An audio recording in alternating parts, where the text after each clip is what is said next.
Professor Anil Kumarji. Our guest, Swami Narasimharanji, has arrived. I think we should start now.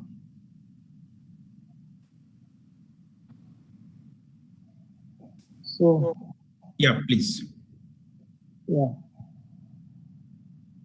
Most respected guest of the day, Swami Narasimhanandaji, beloved Professor Sanjay Dwivedi, our Honorable Director General, respected ADG Sri Ashish Goyalji, respected Professor Ragesh Goswamiji, Head of Outreach Program Professor Pramod Kumarji, professors and regional directors, members of the faculty, and my dear friends.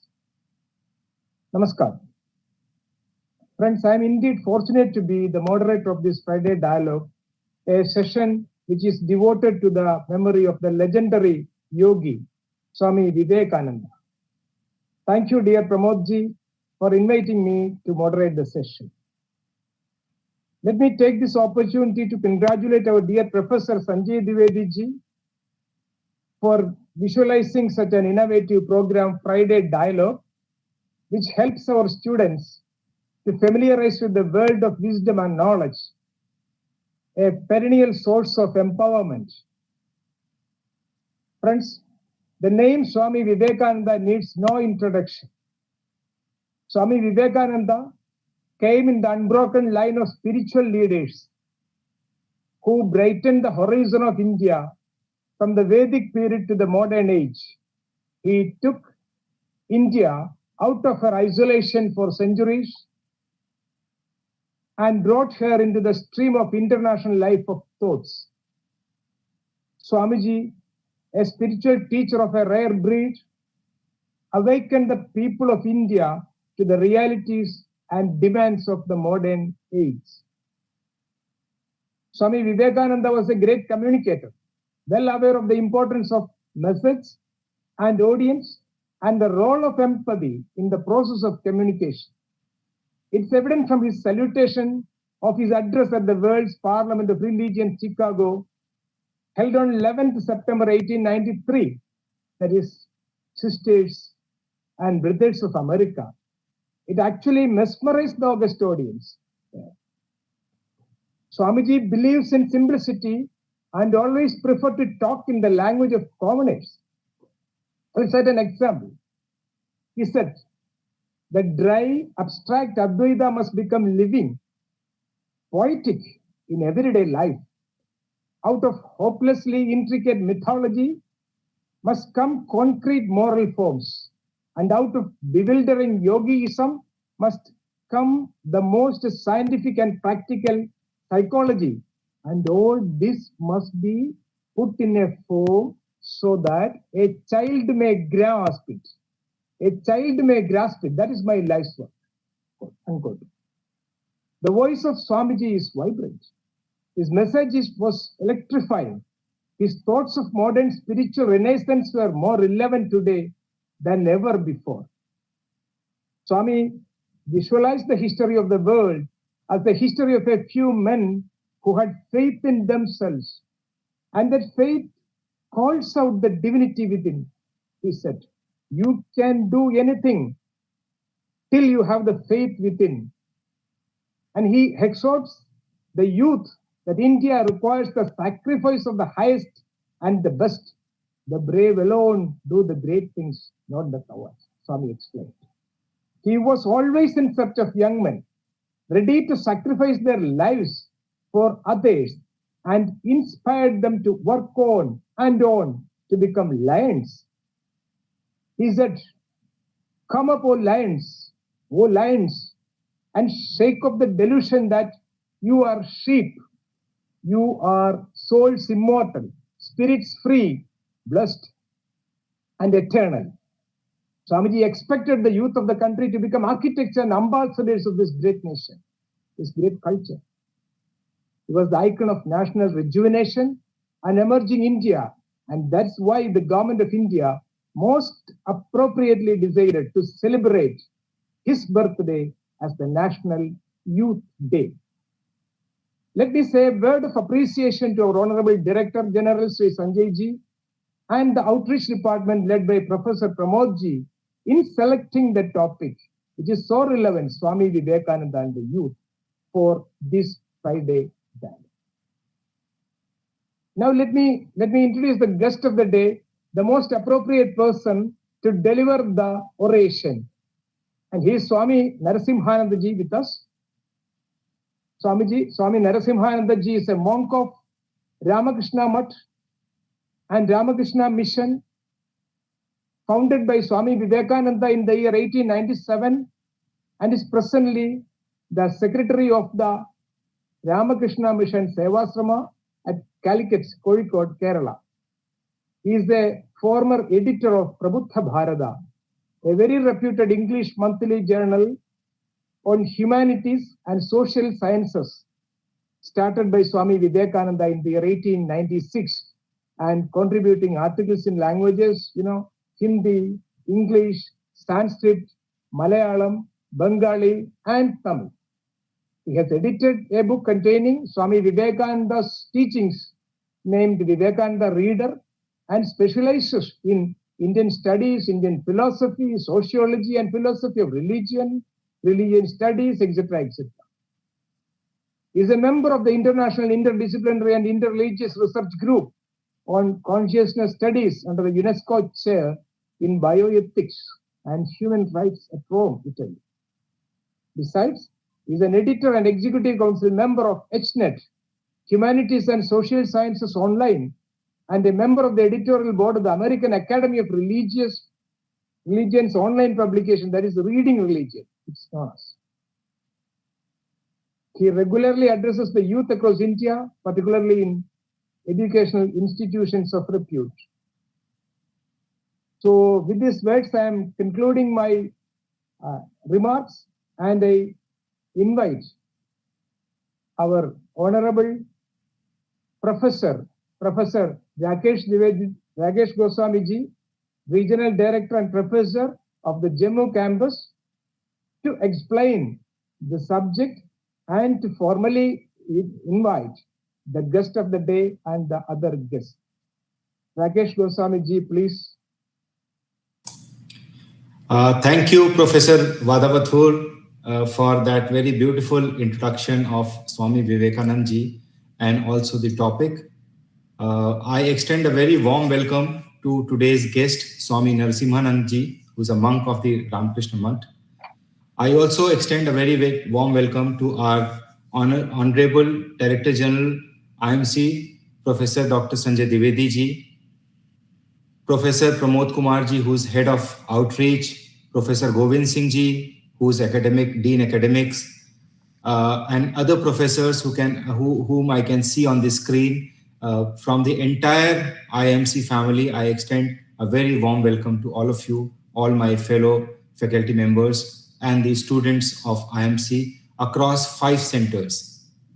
Swamiji, I want to tell you that Friday Dialogue is an initiative of our DG, IMC, and in this, students, more than 500 students from all the 5 regional campuses of IMC join and listen to the guest who speaks on a relevant topic. And there cannot be a more relevant topic for today than the topic for today, which is Swami Vivekananda and the youth. We all know that yesterday the country celebrated National Youth Day, which is the birth anniversary of Swami Vivekananda, who grew as youth power.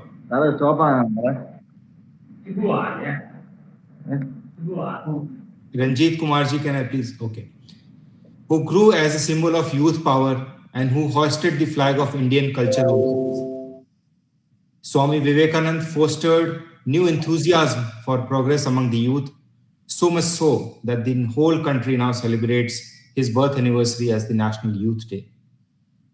Those of us who have known him, read him, and followed his teachings can vouch for the fact that Swami Vivekananda's entire life was an immense source of inspiration.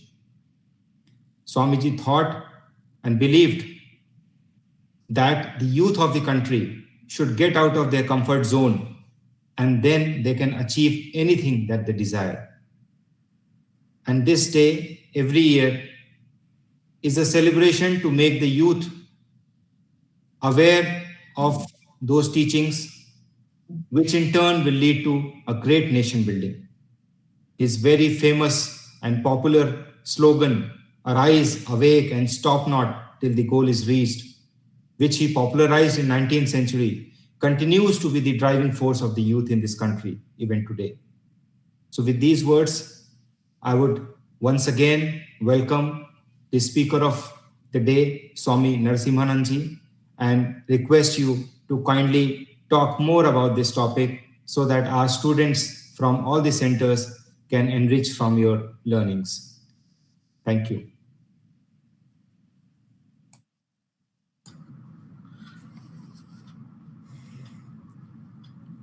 My namaskars to Shri Anil Kumarji, Rakesh Goswamiji, Professor Pramod Kumarji, and all the faculty of IIMC and all the students who are listening to this program. I'm very happy today to be a part of this session where inspiring thoughts from across different fields are put across the youth, and youth is energized by that. Today is a day after the National Youth Day, which was celebrated yesterday. And this year, tomorrow, is the date on which the tithi, or the date as per the Hindu calendar, of the birth of Swami Vivekananda will be celebrated. Swami Vivekananda was born on Makara Sankranti Day, we all know, in 1863, January. And that year, Makar Sankranti fell on the 12th. Tomorrow is Makar Sankranti. The Hindu date or the Hindu calendar date, the tithi, does not necessarily fall every year on the day of Makar Sankranti. So this day, between two important days, achieves great significance. And it is quite appropriate that this day is dedicated to thinking about Swami Vivekananda. To classify Swami Vivekananda only as a Hindu monk would be a great disaster. It would be a great mistake. To classify Swami Vivekananda as only Indian would also be a great mistake. Swami Vivekananda, though he was a Hindu monk, though he was an Indian, did not have any boundaries. He was a personality who crossed all barriers of language, of religion, of ethnicity, of nationality, and he brought across the hopeful message of Vedanta towards everyone.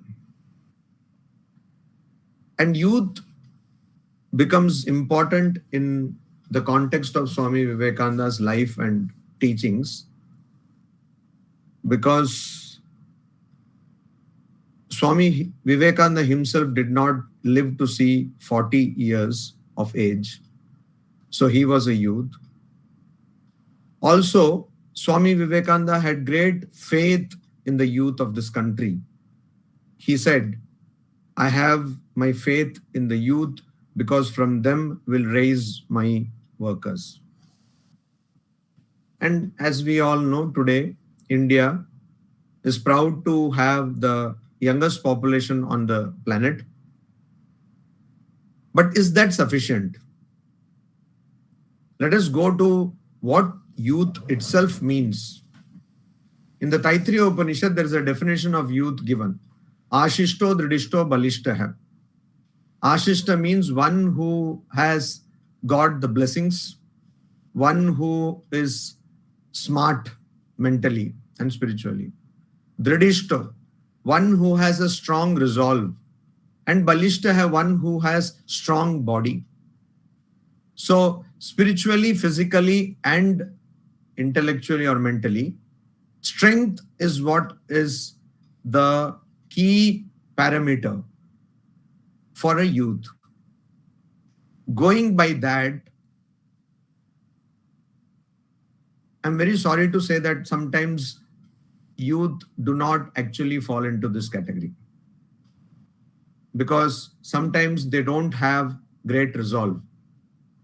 Sometimes they don't have even healthy and strong bodies. And sometimes they really do not bother about getting the blessings of the elders or getting the support of society or other groups. When we talk about Swami Vivekananda, somehow people think that Swami Vivekananda is not relevant to me today. Here I straight away, without losing any time, go to the perennial problem that youth is facing today. Youth is facing the problem of chasing roti, kapda and makan. I don't know in our country, in the history of India, whether there was a time when the youth was so preoccupied with a race to attain means of living. Today in 2023, unfortunately, this is what the youth is doing. And only it is not just roti, kapda or makan, it has become little more than that. So youth is spending its energy, its creativity in trying to attain things through different methods. And here comes the message that Swami Vivekananda gave when he was addressing his disciple in 1898. He was sitting in Belur Mutt, the headquarters of Ramakrishna Mutt and Ramakrishna Mission, which he founded in 1897. He was responding to a question by his disciple Sharat Chandra Chakravarti. The question was that, Swamiji, what do we do? How do we get employment? Swamiji said, are you not ashamed that you always want employment? You are not putting into use your creativity, your intellectual acumen. You're not putting into use the abundant natural resources that this country has. You're not thinking of farming. You're not thinking of taking the Banarasi saris of this country and to take them to the United States of America and sell them. You're not thinking of taking spices from this country and sell them abroad. Swami Vivekananda said that I will help you. I will put a word with my friends. I will give you the connections. He did not use the word connections. He meant that I will introduce you to them. Why don't you do that? Why do you want to constantly beg before someone, give me employment, give me employment? Today, if you travel from Srinagar to Kanyakumari, from Surat to Tripura in the northeast, everywhere you find youngsters spending their time in preparing for competitive exams. And what are these competitive exams? They are different exams for filling up the vacancies under different state public service commissions or the Union Public Service Commission. The entire nation, the youth of this nation, is bent upon filling different vacancies across the country. The nation, which is busy watching 3-minute short videos, a very minuscule or almost negligible percentage of that audience ever thinks of creating a 3-minute short video. That is the paradoxical times we are living in. And even as we are discussing this, I find that not many people are interested in Swami Vivekananda. And the reason behind that is we're living in a highly polarized world where people want to find divisions at different fronts. And they forget that there are people, or there have been people, who did not mind what the world will think of them and went ahead and took up an idea, as Swami Vivekananda would say, or had an ideal before them and simply went ahead and worked for that ideal. Today, what we need for the youth is both an ideal, and also what we need is endeavor or effort to achieve the ideal. Of course, before the youth, there is this ideal of making money.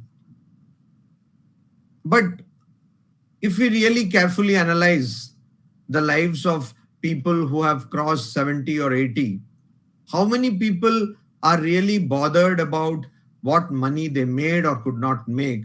Really, people are bothered about what they could achieve, what new thoughts they could understand, what new skills they could develop, what new places or friends they could, new places they could see, friends they could make. So life is definitely not about materiality. But Swami Vivekananda was a person who was careful and prudent, very pragmatic, who said that India has enough resources to build wealth.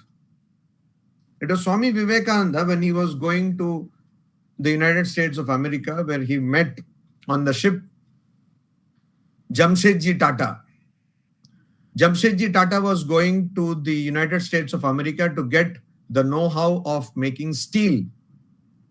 Jamshedji Tata belonged to the Tata family, which till then was a family which was engaged in trading, buying goods from abroad and selling it in India. Swamiji said that yes, you are going there to buy the know-how of making steel, but why don't you develop that know-how yourself in India? That was the question Swamiji asked. For how long would we go abroad and beg for things?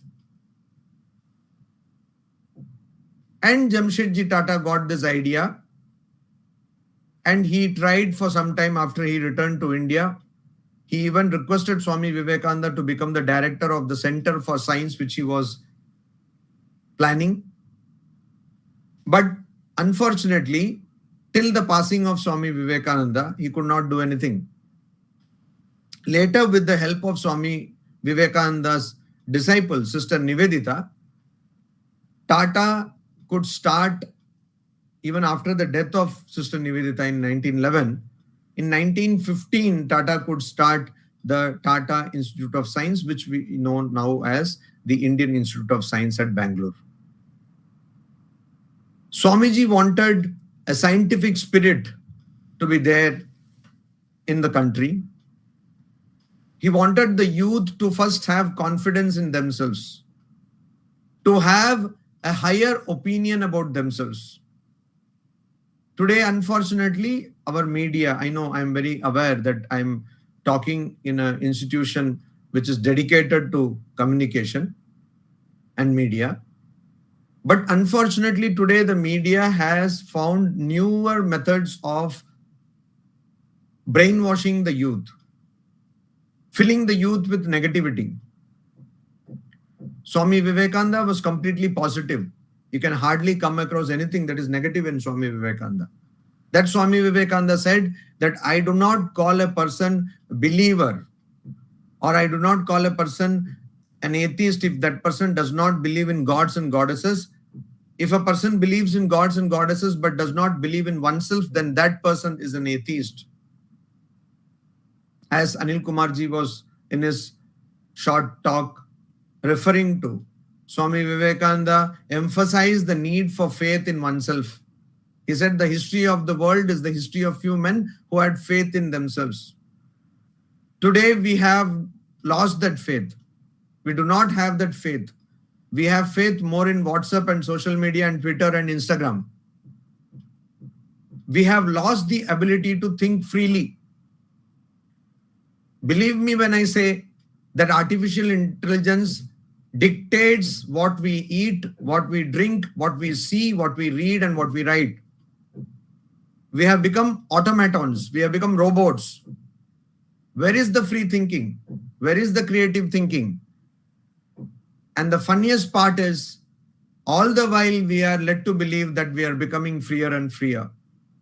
So today what is necessary for the youth or for the country as a whole is to first get strength, first get character.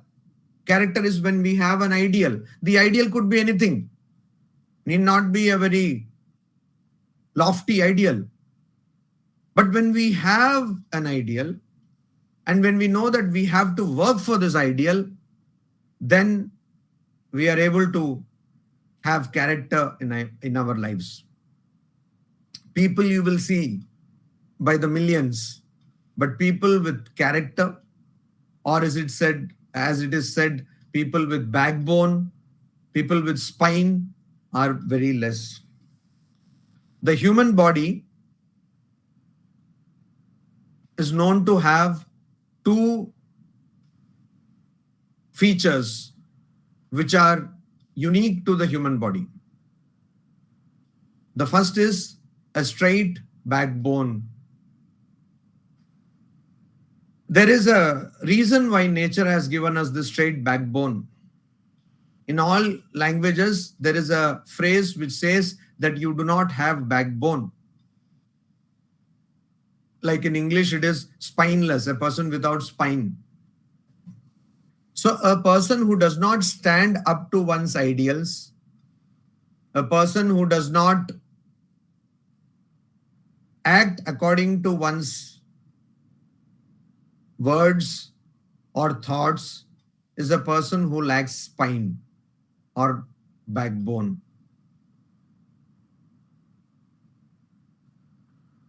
Other than this straight backbone, the human body has got a separate and distinct thumb, a thumb which is not connected to the other fingers as in all other living beings.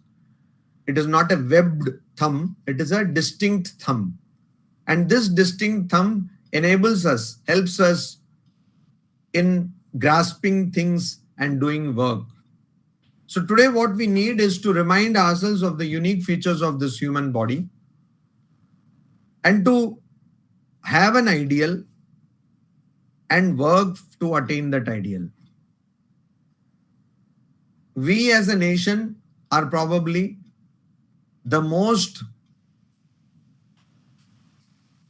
less working nation. When I say this, it might come as a surprise, but our work culture is pathetic when compared to the work culture or work ethic of most countries. We have commitment issues. And this is what we need to take into account in 2023 if we have to grow on the world arena, on the world platform. Commitment issues that we have need to be addressed and we need to be dedicated. Swami Vivekananda said that there is a Sanskrit word called Shraddha which cannot be translated. Shraddha is first belief in oneself and reflecting the belief in what you do. That you can do and that it is possible to attain what you want is Shraddha. But that is not an unrealistic belief. That is a belief which comes out of self-assessment, understanding your own self. That is Shraddha. And this Shraddha is what we need to cultivate. The Shraddha also comes because of faith. Today, we lack faith in ourselves, we lack faith in our country, and we lack faith in our traditions generally. So that is why even if something is manufactured in India and has been sent abroad to get a fancy label, we are all happy using those things because they have those fancy labels.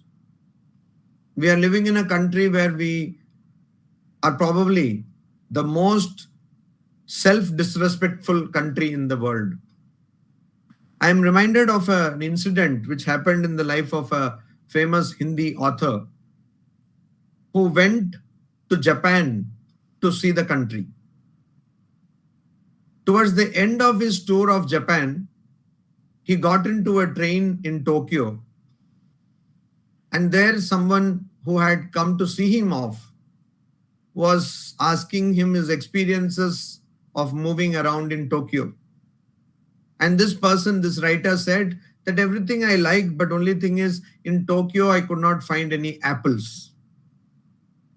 Immediately, surprising both of them, after some time, a Japanese who was sitting besides them came. He went immediately outside of the train compartment and came. They were waiting for the train to move. So the person who had come to see him off will go away and this writer will set on the journey. Then this Japanese went out and brought a basket full of apples and gifted it to this Hindi writer and said, "Sir, please don't ever in future say that Tokyo does not have apples." Imagine what would have happened if the same situation would have happened in Delhi or some other place. And some non-Indian came and said, "Oh, in India, things are all very bad." Immediately we would have said, yes, India is a polluted country. Here we have all problems. Yes. So as a nation, we are people who have no self-respect. Even when we see some place which is very beautiful, which we like, there is immediately a comment that follows, "Oh, it looks like foreign country." So anything that is good or picturesque has to be necessarily non-Indian. Anything that is qualitative has to be definitely non-Indian. What about the creativity? What about the rich human source that we have? Talking about that rich human source, how much of energy is being drained through social media of this human resource? The young human resource that our country boasts of is spending its time in social media. Don't get me wrong, social media is a very powerful tool. Everyone uses it. But it is good only till you use it, not the other way around. If you are getting used by social media, then it is definitely a dangerous way to go about. Youth today, or even most adults today, do not read books. They do not form opinions based on serious study of a subject, but they form opinions based on what has been shared or forwarded in the social media. This is a disturbing thing, and we have to arrest this phenomenon as early as possible.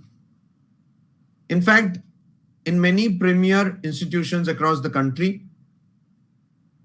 students have requested the management to have a no internet, no electricity day in a week.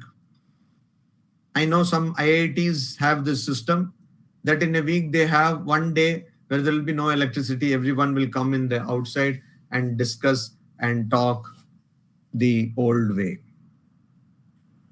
This is one big problem today. The second problem what we have today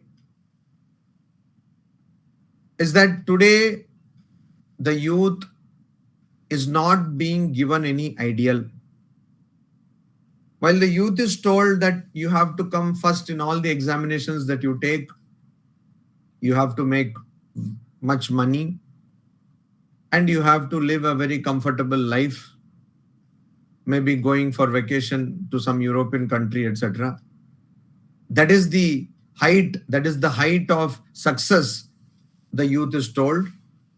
But unfortunately, the youth is not told what to do when things go wrong. What to do when there is so much of failure in life that you are almost going into depression. What to do to avoid yourself going into depression. This, the youth is not taught. Of course, compared to, say, a couple of decades ago, nowadays everywhere there is workshop on stress management, workshop on mind management, etc. But the effectiveness of these workshops can be seriously questioned. Sometimes I feel these workshops themselves are a cause for creating enough stress. So just imagine we are dealing with the youth, we are dealing with a generation which most people who are social scientists and psychologists and neurologists have said it's very difficult to understand. We are talking about Generation X, Generation Y, Generation Z, someone who has been born in 2005, etc. And that generation is what we want to prepare to face the challenges of society. Now, how do you do this? First, this generation should be taught. When I say this generation, I am not presuming that other generations have this skill already. The youth need to be taught to think freely without being influenced by any automatic or non-automatic platforms. Second, the youth should be taught to gain the skill of managing the mind, because it is mind which makes you successful. It is mind which makes you fail. And there is a big problem of plenty among the youth. Today, even if you want to buy a mobile phone, you have so many choices in front of you. And that, of course, is a big problem, the problem of the plenty. So today, youth has to be taught to limit one's choices, to limit what one needs, because the needs, they do not seem to end. And so there is no need which can fulfill all your needs. There is no such need which can fulfill all your needs. So it is not that one need is fulfilled and then you will have no more needs. It is not going to happen. So the youth needs to be taught how to manage the mind. The youth needs to be taught how to limit one's needs or demands. And the youth needs to be taught to creatively think. Creatively thinking is something which Swami Vivekananda developed. In the 1890s, Swamiji got his book published from Longman's, New York, which was a huge feat to do because he was from India and he was practically unknown before the Parliament of Religions in the United States. After the Parliament of Religions, he was a hero, of course, but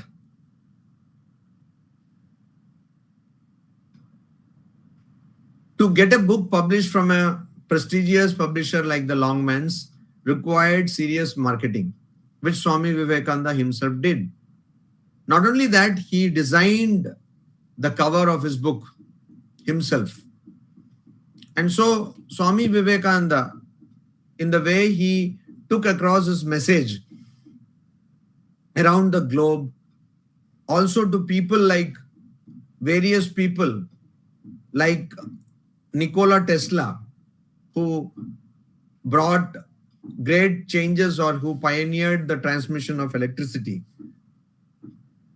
in whose name Elon Musk runs a company now, which is into other pioneering things in space travel and so on. Swami Vivekananda met Nikola Tesla. He talked with him and he was so enthused, so inspired by the way somebody produces something new that he also met in Paris Hiram Maxim, the inventor of the machine gun, and he talked with him. So Swami Vivekananda was not a person whom we can bracket or pigeonhole as a Hindu sannyasi. His ideas inspired or influenced many scientists, many people of wisdom. A kind of shallowness is what we find across society today. And it is not just with the youth, but also with adults. I think from them, it passes on to the youth. life has become very shallow. In-depth thinking is lacking. And Swami Vivekananda wanted this in-depth thinking to come. He said that if we were to get education once again, then he would get educated in how to control the mind or how to develop concentration. And so people nowadays spend time like they become 25 years old, 30 years old, and their entire life is spent without their having any idea of what to do in the life. If you go and address a classroom full of students and ask them, what is the goal in your life? Hardly anyone can come with a proper answer. So this bleakness of mind and this bleakness of future is what causes problems. People spend hours watching videos where there are jokes like somebody is falling down and everybody is happy. Then somebody is going like this and falls down and like that happy. And the YouTube or Facebook, whatever, wherever you are watching, the platform, social media platform is engineered such that once this video is over, this similar kind of another video will come and another video will come. Effectively, you spend 1 hour or 2 hours watching videos. And how did it improve your life? We don't know. One might say we laughed, but you laughed at the creation of somebody else. Because of the creation of somebody else, your mind was made more dull. Your intellect got duller. How did it sharpen your faculties? It did not. And of course, of your precious life, you wasted some hours. So this is a wake-up call we have to think in 2023. How are we developing human faculties? Are we still capable of being called human beings? Because Swami Vivekananda said, he was paraphrasing a mantra from the Kathopanishad, Uttishtata Jagrata Prapya Varan Nibodhata. He translated it and he said, arise, awake and stop not till the goal is reached. Our problem is that we don't have a goal to reach. It's just that somehow I have to get a job, get settled in life, that means get married, etc. Then I have to have kids, and so life goes on. Our lives do not matter because we don't think of a life that would matter. We just want to be an ordinary person. When Swami Vivekananda said that there are infinite possibilities within you. If you think you can, you can. If you think you cannot, you cannot. So we are wasting our time, particularly the youth is wasting their time. And then a fear comes, what will happen now? Because probably the entire year was wasted. And when exams come near, a fear comes, how would I tackle the exam? And this fear and uncertainty causes much stress, and that leads to some kind of an escape mechanism, unfortunately, like in the form of drugs. India is also facing a huge crisis in terms of drug addiction across the country. It was first in Punjab, Uttarakhand, and many places like even in Kerala. So this happens because we want to seek an easy way out instead of treading the difficult path, a path which will build us. We want to have an easy escape and have lost our creativity, lost our thinking power. So where does Swami Vivekananda become relevant here? I think Swami Vivekananda becomes relevant because what he told in 1898 is still relevant, that we should not think of going for jobs. We should not think of just becoming an employee. We should instead create employment opportunities for others. Instead of just marketing some product from some country, we should create products ourselves. So becoming self-reliant and self-dependent, becoming a person with self-confidence is what is the clear path of this country for success. that we can understand very well from what Swami Vivekananda has taught us. Swami Vivekananda gave us proper ideas. At that time, he did not know that there would be artificial intelligence revolution, which is termed as the biggest industrial revolution ever. And what is it that which will make us survive as a race, as a human race through this revolution, is having skills and capabilities that only a human being can have. Like empathy, creativity, intelligence, thinking creatively, etc. So it's a very good endeavor that the IAMC is doing, bringing different ideas to the youth. But that will be more successful only when the youth engages with these ideas. As I was telling a bunch of kids earlier today, just imagine that when we were studying in schools, right from the kindergarten till the 12th standard, and then in the college, and then in the university, and also in the workplace. For the last so many decades, it has become a practice in all these places to bring experts and make them share their wisdom. And also in workplace, they bring the human resource department, HR department, makes it a point that many people will come and share their wisdom. Imagine if we were to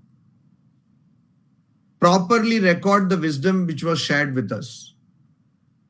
I have no doubt that we would all become extremely wise. I mean WISE. But mostly we are turning into VICE, wise.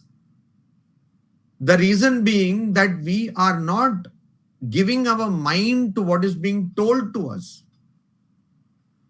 In the school, in the college, in the university, and at the workplace, we have been blessed with the company of great people, but we haven't put our minds to what they said. And so it is not a question of not getting wisdom. It's not a question of not getting guidance. The question is, are we ready to be guided? So life is precious and it will just pass away like that. Unless you take a wake-up call and think that you have to do something to make a mark on society, to make a mark on your own life, this entire life will pass away. And so it is my prayer to the youth to take some personality like Swami Vivekananda and study Swami Vivekananda's thoughts and try to implement them in their life. Now there is a question which has come in the chat. Why is it that there is either you have to be best or nothing in life? Swamiji, excuse me, Swamiji. We can discuss it later after the conclusion of the speech. Yeah, I just want to take this question and conclude with it. So why is it always about being the best or nothing in life? So I wanted to talk about this because it is not so. Probabilistically speaking, you can never be the best always. And most of the time you will also not be nothing. Here the question is not that. Here the question is the choices we make. Are we making the right choices? How can it be that the choice of the entire nation is to just make or get food, shelter, and clothing? What are the choices we are making? Maybe the choice you are making is the only choice society has, somebody in society or somebody in your country has ever made. But are you making such choice? That is the question. And so first you have to have an ideal and you have to select an ideal which will give purpose to your life. It's not a question of rat race. It's not a question of being best in something, but it is a question of bringing meaning in life, which becomes very relevant today when we are coming out of the throes of or out of the grasp of Corona. So just like what happened to the society world over after the Second World War, we are witnessing people are having different ideas about life now. So whether we can think of an ideal, whether we can have an ideal which will give purpose and meaning to our lives, that is the question. And when you have an ideal, then you have something with which you can test or benchmark whether you have become successful or not. That need not be necessarily something which other people are following. I thank IAMC for having invited me, and I hope that the youth here and other people here get some ideas and that inspire them to study Swami Vivekananda. Thank you.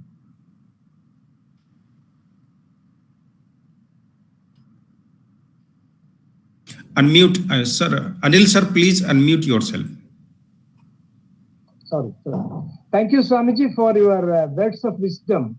It's a wonderful speech about the universal soul, Swami Vivekananda. It's so simple, electrifying, and self-explanatory, which warrants no interpretation.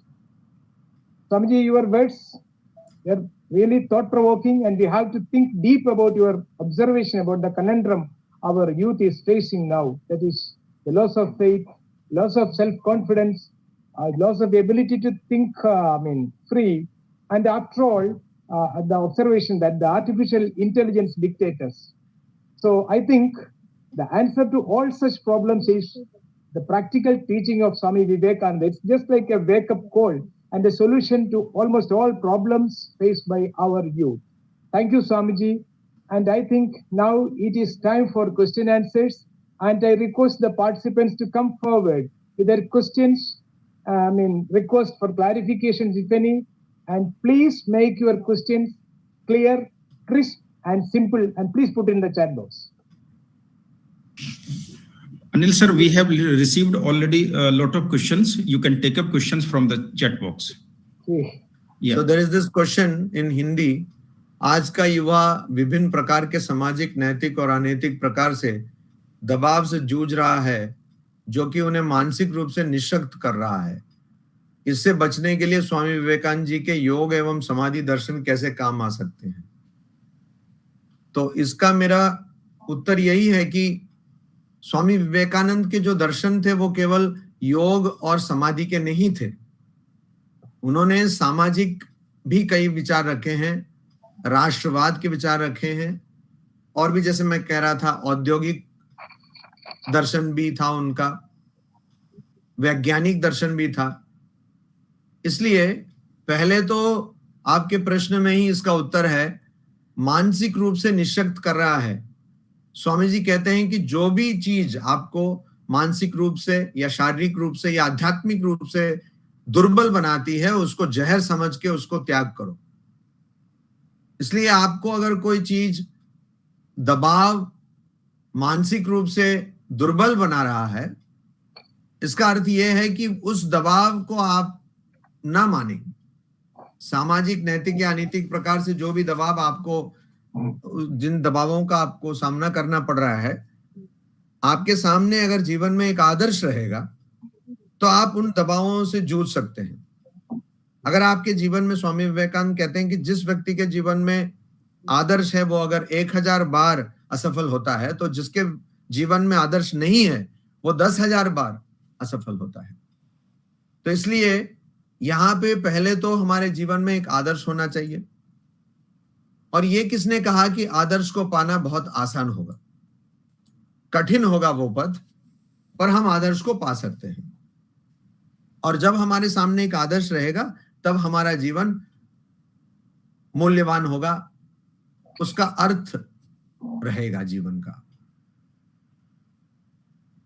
और यहां पे स्वामी विवेकानंद की जो चिंता है कि मन को प्रशिक्षण दें, और मन के प्रशिक्षण से ही आपको एक ऐसा मन मिलेगा जिसे कहीं पर भी आप लगाएंगे तो वो काम आप ढंग से कर पाएंगे. There is another question here from Mahendra Yadav from EJ Department, New Delhi. My question is that why political philosophy approach to Swami's idea of statecraft, rights, life management, and thoughts on education is not researched in mainstream academia? How can India showcase the great tradition of knowledge system of Swami Vivekananda? The answer to the first question is that it's not true that it is not researched in mainstream academia, sorry. There is this repository of PhD theses called Shodh Ganga. If you go there and just type the word Swami Vivekananda, you will get hundreds and hundreds of PhDs on various topics related to Swami Vivekananda, and there is also PhD on the political philosophy and Swami Vivekananda, though Swami Vivekananda directly did not profess any political philosophy. He was not a political personality. And of course, his ideas on management, his ideas on life management, his ideas on education, and his ideas on human rights, etc., have been researched or continue to be researched. And so across the world, and so it's not at all true that it is not researched in mainstream academia. Second thing is, how can India showcase the great tradition of knowledge system of Swami Vivekananda? I think the need today is not to showcase the tradition of knowledge system of Swami Vivekananda, because as far as my experience is concerned, people who are not Indians know about Swami Vivekananda more than Indians themselves.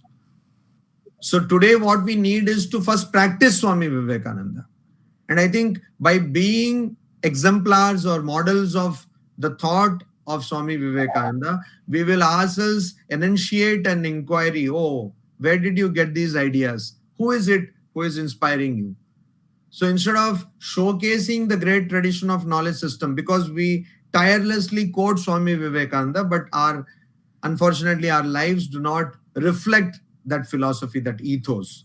So that's what we need to do. We need to first start practicing Swami Vivekananda. We have to start from the idea that Swami Vivekananda gave us. Have belief in yourself. This we have to start. Naman Jain, Digital Media IAMC Jammu, is asking this question. Even after getting inspiration and noble ideas, they don't sustain for long, as there are a lot of unnecessary things that occupy the mind. Swamiji, how to have a great resolve? So they again, as in many questions, the answer lies in the question, why do you let your mind occupy with unnecessary things? We need to have a disciplined mind where we will not allow the mind to occupy itself, engage itself with things that are unnecessary, that are wasting time, that are weakening. We will simply not do that. So how to have a great resolve? It comes from practice. As Bhagavan Shri Krishna was telling Arjuna in the Bhagavad Gita, Abhyasena tu kaunteya vairagyena cha grihyate. Mind is restless and it is indeed difficult to control the mind, but by continuous practice and by moving away from things that you don't want, that is by dispassion, it is possible to control this mind. So to have a great resolve, you have to continuously practice. It should not be like those New Year resolutions which we make, which end up with the 31st of December and the next day you get up with the same problems. From RTV Journalism, there is a question, no name. Hasn't the definition of success changed over the years, or the definition of real success has been confused with that of earning? I'm not talking about any textbook definition, but of course, contentment does not come from earning. Contentment also does not come from following the models of success that that society is imposing upon you. Contentment comes only when you follow what you want to do, when you want to actually do something for the good of the others. Then real content comes.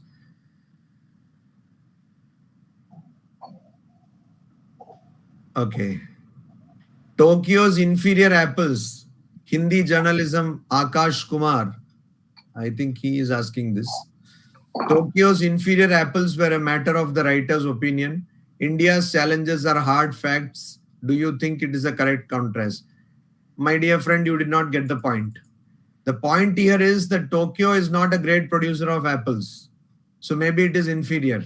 That is exactly the point. But when a person says that in Tokyo apples are not available, a Japanese goes out and gets those apples and says, don't say apples are not available in Tokyo. India's challenges are hard facts. Those Tokyo's apples were also not imagination. They were also hard facts. India's challenges are also great. Tokyo or Japan also has great challenges. But how we approach them, if you have challenge, does not mean that you should not have any amount of self-respect. If somebody comes to your country and say that a half-naked boy standing in some kind of dirt is what your country is, why don't we have the respect to say, no, that is not India. India is much more diverse, much varied than you can ever imagine. I've not come across many people who can say that. Why is it so? Why is it that we are so bent upon telling that we are weak, weak, weak? Why can't we also tell about our strengths? Are you, Mr. Akash Kumar, telling me that there is no strength in this country? Is it that we are all a bunch of fools? If that is not true, then why do we just lying down take insults on India? That is the question. So we need to have self-respect. The contrast was of course correct because Swami Vivekananda wanted every person, Indian, to go to Japan and learn from that country. That country has faced huge problems, but still see how the country has survived. So we have to learn good things from countries, other countries. Swami Vivekananda के अनुसार, ये सचिन मिश्रा जी का प्रश्न है, हिंदी पत्रकारिता विभाग, नई दिल्ली। स्वामी विवेकानंद के अनुसार हिंदू धर्म प्रथाओं और विश्वासों का एक समूह नहीं है।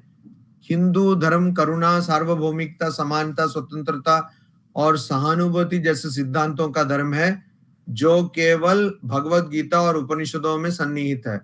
वहीं स्मृतियां और पुराण स्वामी विवेकानंद की राय में सीमित बुद्धि वाले लोगों द्वारा लिखे गए हैं और वो सच्चे हिंदू धर्म को प्रतिबिंबित नहीं करते हैं। कृपा करके स्वामी जी के इन बातों को आसान तरीके से बताएं। पहले तो मैं ये कहना चाहूंगा कि आपने पहले से ही बहुत सारी बातें तय कर ली हैं कि यही स्वामी विवेकानंद कहते हैं। स्वामी विवेकानंद ने अवश्य ये कहा कि हिंदू धर्म करुणा, सार्वभौमिकता, समानता, स्वतंत्रता और सहानुभूति जैसे सिद्धांतों का धर्म है, पर स्वामी जी ने कभी ये नहीं कहा कि स्मृतियां और पुराण सीमित बुद्धि वाले लोगों द्वारा लिखे गए हैं।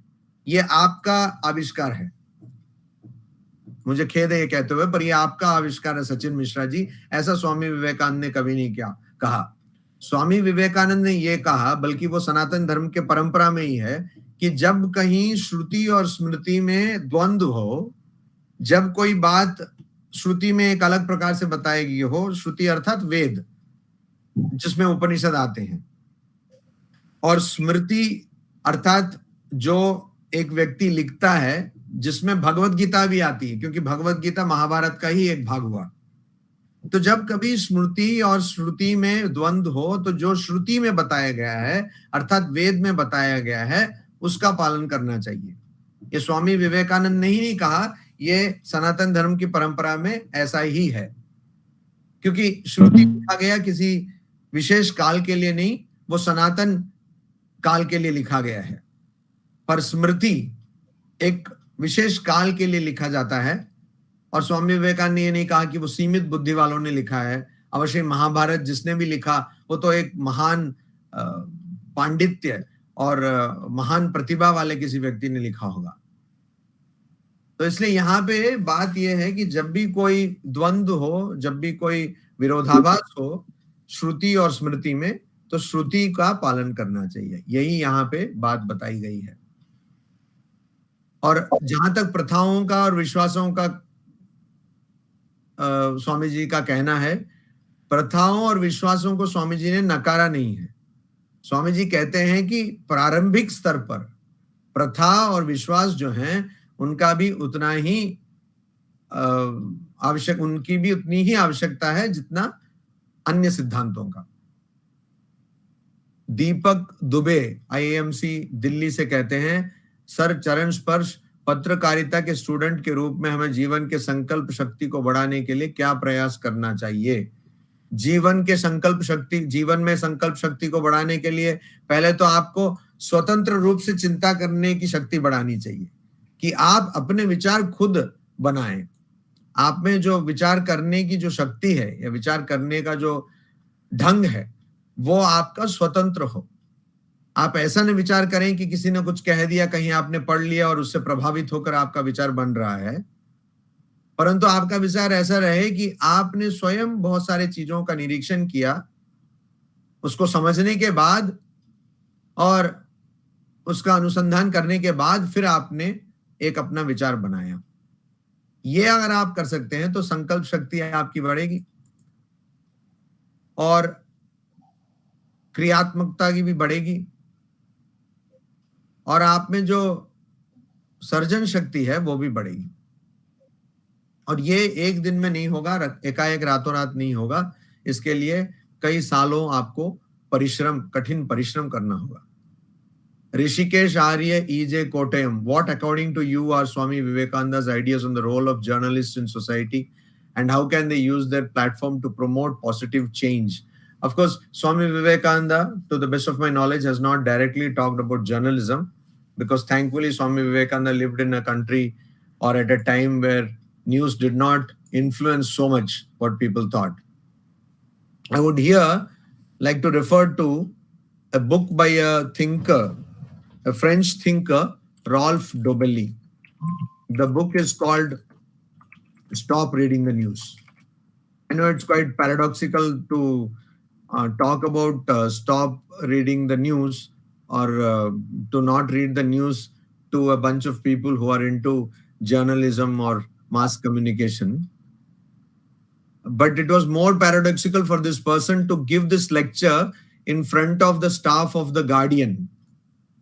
You know, The Guardian is a newspaper, and the staff, they have a ritual of inviting some people and making them give a lecture in front of the office staff. So this Rolf Dobelli was invited, and he went there and he said that the whole news is useless, stop reading the news. So he thought the Guardian people will blacklist them or something, but they were so happy with that they published that talk in the next day's paper, and now it is a book. Please read the book.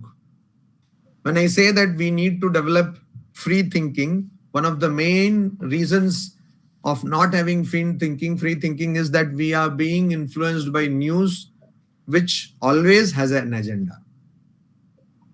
So if you want to really become a good journalist, I don't know how many of them are still alive, but if you really want to become a good journalist, try to think freely.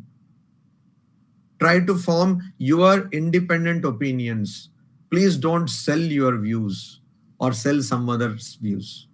I know it's a very idealistic thing to say, but yes, we need ideals. That's what we are lacking today.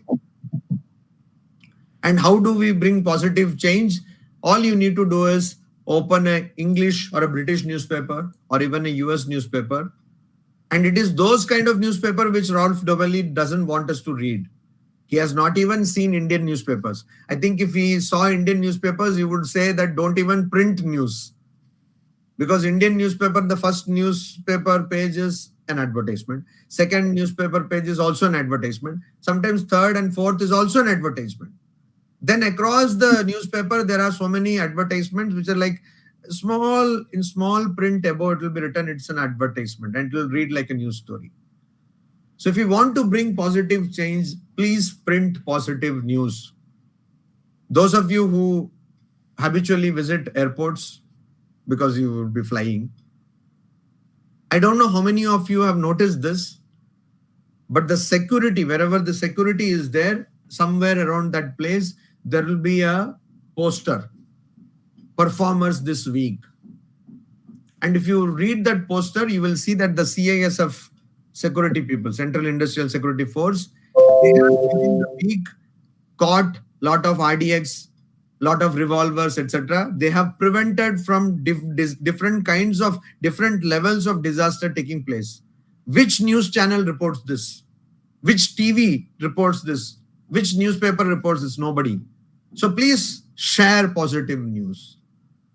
Open a page of Guardian and you will see so much positive news. Here, when I open, if at all I open, I like to follow Rolf Dovely and not read the news. If at all I open a newspaper, I see that somebody has been raped somewhere, somebody has done something somewhere. All kinds of horrendous news is put on my table in the morning. And that is not necessary. We are kind of living in a voyeuristic age of news. We don't read the news to educate or inspire us. We read news to titillate us. Sorry for the language, but that is the truth. So yellow journalism has gone to a different level today. So please print or write positive news. There is much positive news around you. And also please form your own opinion. Anchal Srivastava of Digital Media Jammu has this question: how can we rise from all the societal pressure of becoming successful in life and find that real meaning and purpose of life? For that, you have to find it simple. If you have to appease your hunger, you have to find food and eat. That's all. Nothing else can help. So you have to think about it. You have to think about what really matters to you. And then what could be your purpose in life? It cannot be one answer for everyone. So you have to spend some time on yourself. That is a question. We spend time on Twitter, on social media, on Facebook, etc. How much time do we spend on ourselves? Trying to understand our mind, trying to understand our thoughts. So that time has to be more. Once you do that, then you will yourself figure out what is going to be your purpose in life. AD and PR department has this question. Sometimes our minds get a lot of negativity. How to convert this in positivity, and how Vipassana make helpful in this regard? First of all, you should study, brush up your English grammar, as it may be the case with other people also, because it's awfully written. Because you are into mass communication, of course, language is important. And how to convert this into positivity. First thing to prevent your mind from getting negativity is to stop entry of negativity into your mind. If there is some news, some content which creates negativity into your mind, please don't read or don't expose yourself to that content. Simple. And a lot of negativity comes because of comparison. See, if you have a car and that car is working fine and you can go from one place A to place B, it's okay. But the moment you have a car, say, and your neighbor gets, say, Toyota Camry or something, then it is a problem. Because now your car suddenly has become inferior to someone else's car. So comparison always is the cause of frustration. And so please don't compare, because nobody, I think, has made it into the pages of history by comparing oneself with others. It's by having an ideal, having a goal for yourself and finding that goal, reaching that goal, that people have made history. And Vipassana, how it can be helpful? All meditative traditions are helpful in controlling or regulating the mind. So you have to choose depending upon your attitude or your approach.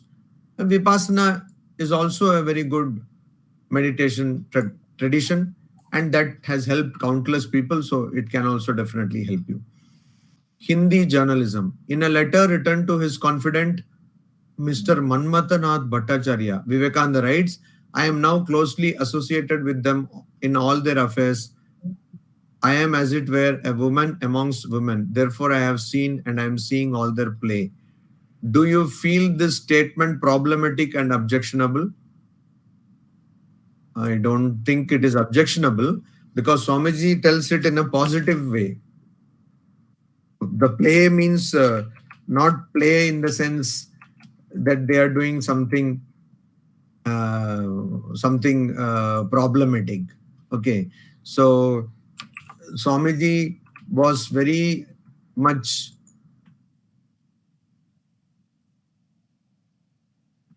very much concerned with the cause of woman.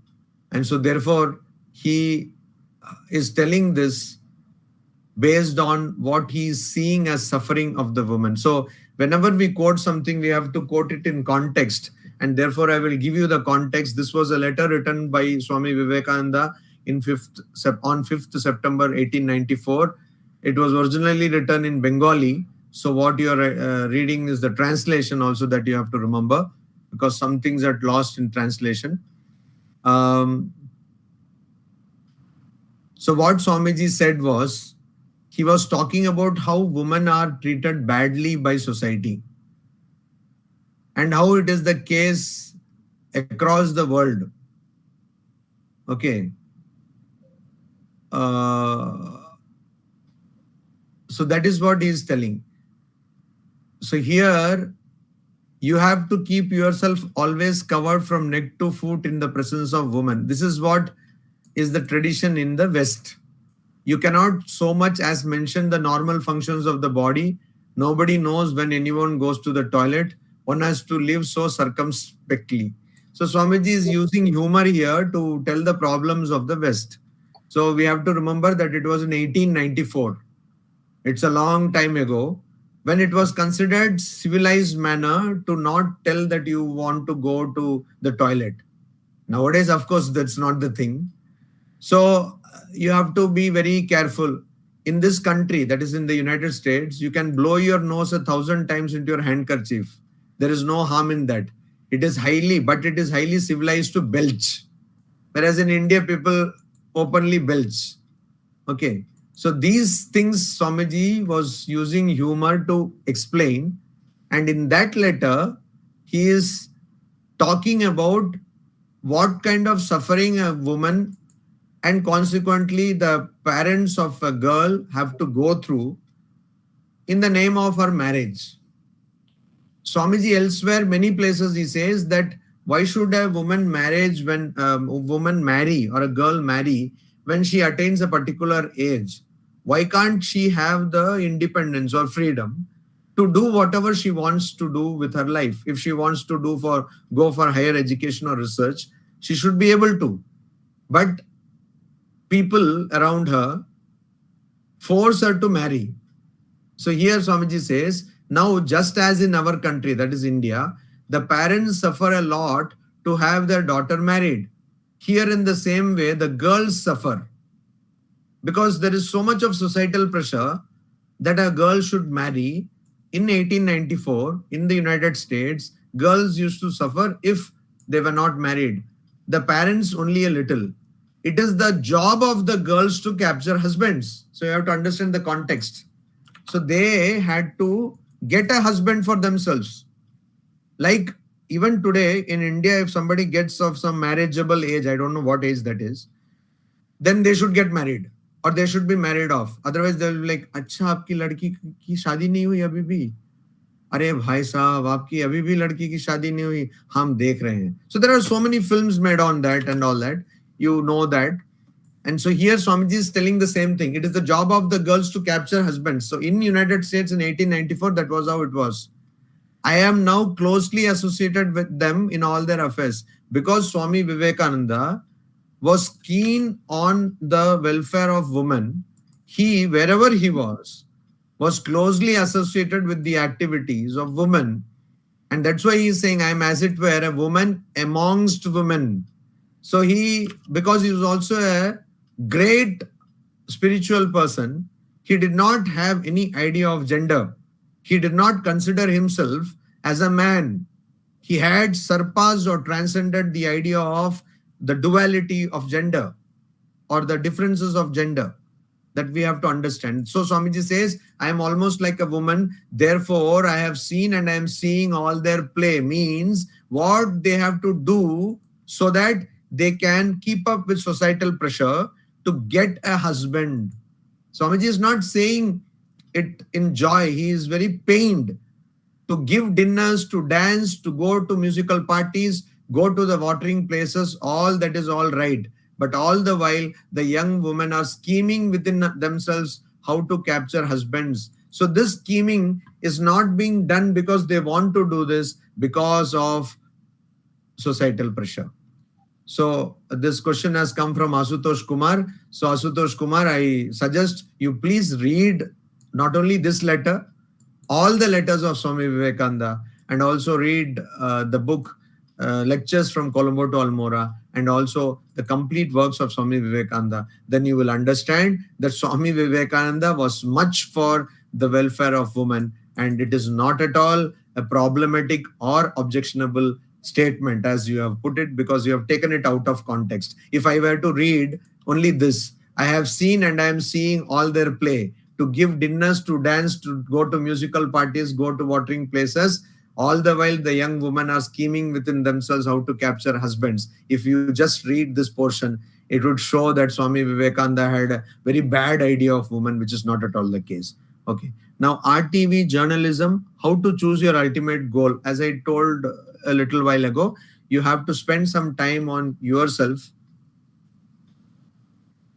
and one has to spend time on oneself, and think what really matters to me. What is it that really matters to you?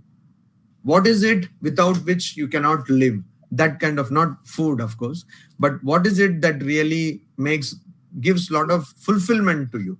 That should be ideally your ultimate goal. Digital Media class has asked a question, sir, who is your spiritual? I believe the word should be ideal. My spiritual ideal, of course, is Sri Ramakrishna, who was the guru of Swami Vivekananda, who practiced all the traditions within Hinduism and also Christianity and Islam, and came to the conclusion that religions are not to be blamed. It is the people who follow them who have to be blamed. There's another question by Rishikesh Arya, who has already asked a question from EJ Kottayam. How does Swami Vivekananda's philosophy align or differ from modern journalism ethics? See, what is in print? I don't think even now we print, even in journalism ethics, that, okay, you can do all whatever you want. So in print, on paper, it is all good. But in practice, whether it is done, that's the question. So Swami Vivekananda's philosophy is also talking about being truthful. Swamiji says, everyone has to bow down to truth. So society, truth cannot pay homage to society. Society has to pay homage to truth. So truth is the uppermost. Truth is the highest. But whether we are following it. In ethics textbooks, I believe that is what is taught. And maybe you are given a margin of how to handle certain news, etc. But nobody is telling you to print false news. But are we doing it? That's the question. Then there is Nihal Kumar again. Swamiji, shall I take a minute, Swamiji? Excuse me, Swamiji. So by 4 o'clock, the session is scheduled up to 4 o'clock. So there are 3 questions I think I can finish. Please, Swamiji, please. Nihal Kumar, EJ Kottayam, what is the relevance of the decision by a court of law that the punishment for someone's crime will be death? Please comment if it is required or if there is any other alternative. See, this is a question pertaining to law, and also depends upon I'm also a student of law. So in law, what is important is the intent is important. What was the intent of the person while committing the crime? That is why people who don't have any control over their mind, who are mentally, ill, they are dealt with differently by law. But if the intent was cruel, recently we have seen cases where even juvenile people were given the same punishment as adults, particularly in the case of rape. So the intent is what will determine whether the crime will be, the punishment will be death. And of course, as far as India is concerned, we have very few death sentences, but still you cannot, that's a debatable thing, whether you should have or not have. But I think there are crimes, heinous crimes, where one still needs capital punishment. Swamiji, क्या एक सन्यासी संसारी से शक्तिशाली है? किस गुण का अधिकारी है एक सन्यासी जो उसे संसार की मोह माया में दूर ले जाता है? हाँ, कौशिक लंका जी, धन का नल. तो हाँ, सन्यासी वही है, यथार्थ सन्यासी, जिसमें वैराग्य हो, अर्थात जो आसक्त ना हो, इंद्रिय विषयों से आसक्त ना हो, जो भौतिक विषयों में जिसकी आसक्ति ना हो. Jyotilal Martha, again from Kottayam. Okay, there are many questions from Kottayam. In the 1900s, the youth and senior citizens of Western countries were influenced by Swami Vivekananda. Does the Ramakrishna Mission organization now failing to? Wrong spelling, falling to. Failing to, again, grammar is not good, but I got the point. Capture and communicate with the youth of India. Who said? If any organization, which is a religious organization, is having so much youth following, I'm talking about religious organization. I'm not talking about celebrity godman organization. Let us not go there. True, sincere religious organization, if anyone is capturing, is not a very good word, influencing or trying to improve the life of youth, that is Ramakrishna Mission. We are doing it silently. Swami Vivekananda said, no newspaper humbug. So we don't advertise. So that's why probably you don't know. We have monks who have done double, triple PhDs, great mathematicians, great physicists who are silently serving the order as monks. No other organization across the world has such. Even during Corona, when people did not get monastics, we got a lot of monastics. Jitendra Pal and Sahadev. Although Swami Vivekananda could not live long, but what was the aim of Swami Vivekananda toward? Swami Vivekananda wanted every person in this world to be confident about one's divine identity. That is what Swami Vivekananda wanted. Nowadays, young people, this one last question I will take because it's exactly 4 now. Pratyaksh Dubai IIMC Jammu. I'm very happy to see this enthusiasm from so many people, so many questions. It's rare in such an online event. So Pratyaksh has to ask this. Nowadays, young people who follow Swami Vivekananda and are successful in their careers tend to leave the nation. But Swamiji encouraged local growth even in Colombia. How can brain immigration from the country be stopped? Okay, so about this, I have to say this. This is a big generalization you have made that all people who follow Swami Vivekananda have gone abroad. It is not at all the case. Of course, many people who have gone abroad might have been inspired by Swami Vivekananda. But there are countless many who are in India who are serving this nation inspired by Swami Vivekananda. So that is not the case. And also, it is good to go abroad and learn things and come back to serve this country with that wisdom. Brain immigration from the country can be stopped when we have opportunities for higher research in this country. And that can be done when you go out and see what is being done there. Even Swami Vivekananda also went abroad and saw, and he fell in love with American organization. And that's why he created Ramakrishna Mission and Ramakrishna Mutt. I thank again IAMC for having given me this opportunity. Thank you. Thank you, Swamiji, for the very, very vibrant question and answer session. So we are at the fag end of the program. And now I invite Mrs. Bhavana Acharya, Assistant Professor, IAMC Regional Campus, Jammu, for proposing the vote of thanks.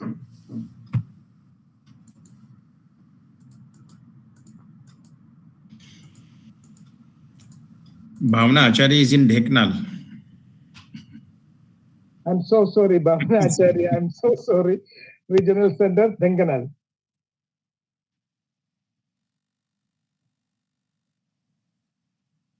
Mrs. Bhavana Acharya.